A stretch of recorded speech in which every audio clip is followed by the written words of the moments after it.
Olá, pessoas, tudo mundo bem? Hoje nós vamos falar sobre adequação vocabular. Vocês sabem muito bem que quando nós vamos produzir um texto verbal, no caso, seja ele oral ou escrito, e meu sobrinho está fazendo careta ali atrás, então se por acaso eu rir, vocês já sabem o que está acontecendo, ok? Tá? Mas quando vamos produzir um texto verbal, seja ele oral ou escrito, nós precisamos adequar a nossa linguagem a uma gama de fatores para que esse texto tenha sucesso. Porque vocês sabem que a gente só não pode, a gente não pode sair escrevendo ou falando do jeito que a gente quiser, porque senão nós não seremos plenamente compreendidos ou nós não obteremos o sucesso necessário. Pensem comigo. Imagine que vocês estão num tribunal, diante de um juiz, e vocês chegam e falam assim: nó, véi, você viu que parada louca? Apesar de, teoricamente, não haver problema nenhum, esse texto não foi adequadamente produzido, dada a situação comunicativa em que você se encontra. Isso porque não foi observada a adequação vocabular. Da mesma forma, se você estiver na sua casa com uma amiga sua do seu lado e você falar: ó, querida dama, por favor, dá-me a felicidade de sua presença em minha residência amanhã, caída da tarde, também a adequação vocabular não terá sido correta, porque precisamos mesmo observar vários fatores para que a sua produção textual tenha alcance sucesso. Certinho, criaturas? Bora lá! Seguinte, criaturas, separei aqui para vocês alguns itens que são importantíssimos de se prestar atenção quando estamos falando em adequação vocabular. O primeiro deles é a situação comunicativa, como vocês já devem imaginar, porque a situação em que a comunicação ocorre é fundamental para que a gente defina qual tipo de vocabulário que nós vamos utilizar. Porque imagine comigo, se eu estou numa situação informal, de informalidade, a necessidade é de que o texto produzido seja também um texto informal. Não há necessidade de que eu produza um texto formal nessa situação. A mesma coisa acontece se eu estou em uma situação de formalidade e eu produzo um texto informal. Imaginem vocês que estejam participando de uma entrevista de emprego e vocês não adequem o vocabulário escolhido. Vocês, consequentemente, serão dispensados do processo seletivo por não saberem adequar o seu vocabulário à situação comunicativa. Da mesma forma que se vocês estiverem numa festa e comunicar-se muito formalmente, né, vocês serão taxados de esquisitos. E eu vou concordar, porque é esquisito mesmo, não é mesmo, gente? O segundo padrão, que é fundamental quando falamos de adequação vocabular, são os interlocutores. Para quem não se lembra, e aí nesse caso eu vou dar uma na cara da pessoa que não se lembra, os interlocutores são aqueles com quem conversamos. Então, quando eu produzo o texto, seja ele oral ou seja ele escrito, eu sempre produzo esse texto para alguém. Então, se eu estou num diálogo, eu converso com alguém. E se eu estou produzindo um texto escrito, eu escrevo para que alguém leia. Quando eu produzo esse texto, eu sempre produzo pensando neste alguém. Então, eu tenho que adequar o meu vocabulário para este meu alguém. Vocês estão entendendo? Eu preciso adequar o meu vocabulário para o meu interlocutor. Quando vocês estão fazendo uma redação de vestibular em que a norma culta é absurdamente valorizada, vocês pensam neste interlocutor na hora de produzir o seu texto e sim se informam, se empenham na norma culta.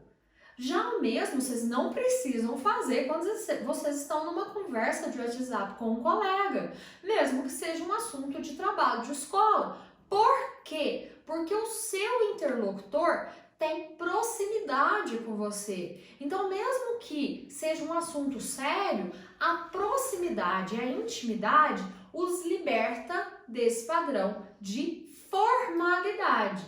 Vocês entenderam?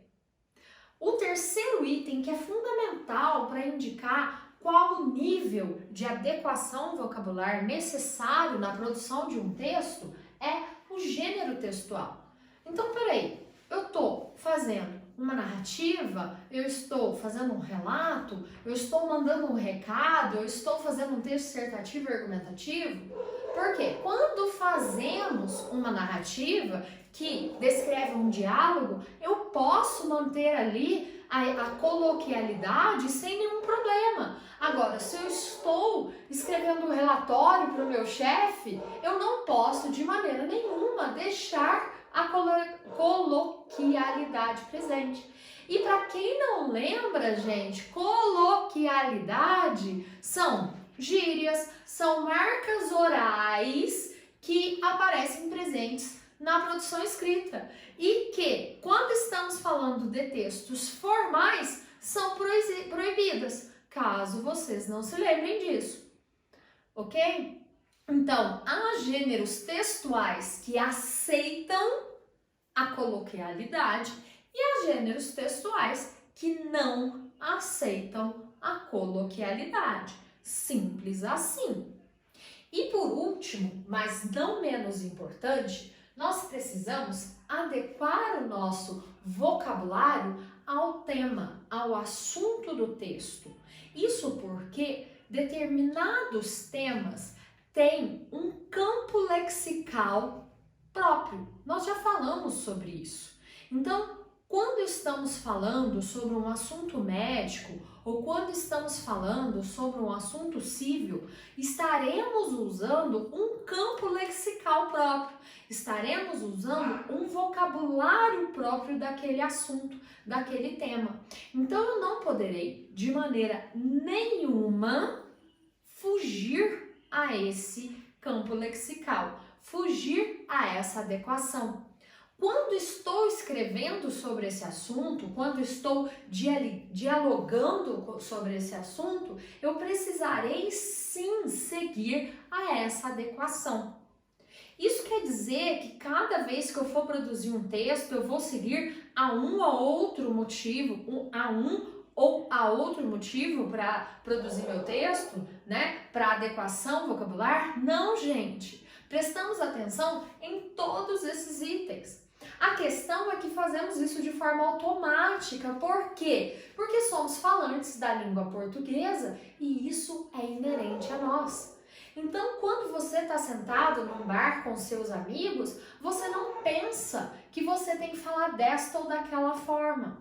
Quando você está escrevendo uma redação do vestibular, a mesma coisa. Você não pensa que você tem que escrever desta ou daquela forma. Isso é natural. Logicamente que você se esforça para não cometer erros, mas instintivamente você sabe qual é o padrão da língua, qual é a norma da língua que você deve seguir. E isso é fundamental para que a comunicação tenha alcance, sucesso, certinho? Além de observarmos todos aqueles itens que eu falei anteriormente, também precisamos prestar atenção para não cometermos erros. E sim, gente, nesse caso, não cometer erro é tão bom quanto você acertar. Tá tenso, hein? Tô gravando esse vídeo de noite, é domingo à noite e eu tô gravando vídeo, né? Mas olha aqui, ó. Eu vou dar alguns exemplos de erros que devem ser evitados quando estamos falando em adequação vocabular. O primeiro deles, gente, é o pleonasmo. No caso, caso, a redundância. Para quem não sabe, a redundância é quando a gente repete algo que já foi dito anteriormente, mas de forma falha, tipo descer para baixo, subir para cima, entrar para dentro e por aí vai, tá? Então, quando você está produzindo um texto e você está prestando atenção na adequação vocabular, você precisa evitar a redundância. Além disso, você precisa evitar e sim tomar cuidado com os estrangeirismos. Eu sei que há muitos estrangeirismos que já fazem parte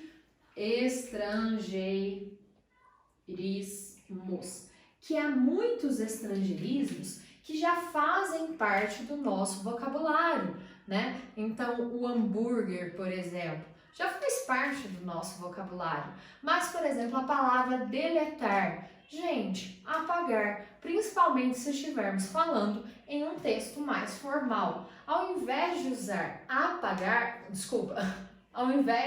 de usar deletar, apague a informação. Vai ser muito melhor para a sua adequação vocabular.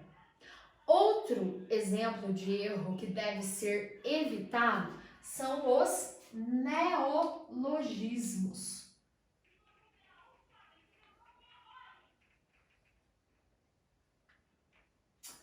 Nossa, Thaís, mas o neologismo não é um processo de formação de palavra? Sim, é um processo de formação de palavra. Mas muitas pessoas acabam se utilizando desse processo de formação de palavra para criar outras palavras esdrúxulas, palavras totalmente sem sentido em textos formais que não cabem nesse tipo de situação. Numa conversa informal, que você está brincando, não há problema nenhum você fazer isso. Mas num texto formal, em uma situação de emprego ou de vestibular, isso não cabe, sinceramente, tá? Além disso, precisamos tomar cuidado com termos vagos. Então, quando você não sabe uma informação, é melhor você não falar sobre esse assunto do que ficar tentando colocar termos vagos, informações, palavras vagas naquele lugar, porque isso efetivamente não cai bem e deixa claro que você não sabe falar sobre aquilo e acaba se transformando numa inadequação vocabular. Você quer um exemplo de como isso acontece?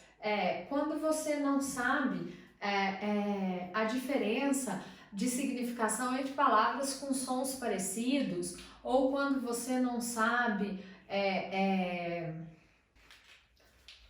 ou quando você fica tentando utilizar uma palavra difícil para dar a impressão que você sabe do que você está falando e na realidade você fica